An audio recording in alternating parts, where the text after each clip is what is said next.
Hyderabad airport international ఎయిర్పోర్ట్లో inside ఉంటుంది. ఇది second number Uday Yatri cafe అని సెంట్రల్ గవర్నమెంట్ వర్క్ చేసింది. ఇది తక్కువ రేట్కి reasonable rates and very less price and quality is good. Samosa and sweet, tea, coffee and every person. 4 days అయింది ఓపెన్ అయ్యి ఈ కౌంటర్ అనేది.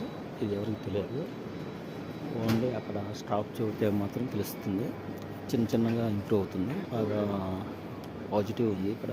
జస్ట్ అందరూ లైక్ చేస్తున్నారు బాగా తాగిన వాళ్ళు ఇక్కడ. కానీ నేను కూడా తాగాను, బాగుంది. Everything is okay. నాకు కూడా చాలా నచ్చింది ఇక్కడ. తాగాను, చెప్తున్నాను. ఈసారి లోపల ఇన్సైడ్ వచ్చినప్పుడు మీరు ఇది తాగండి, బాగుంటుంది.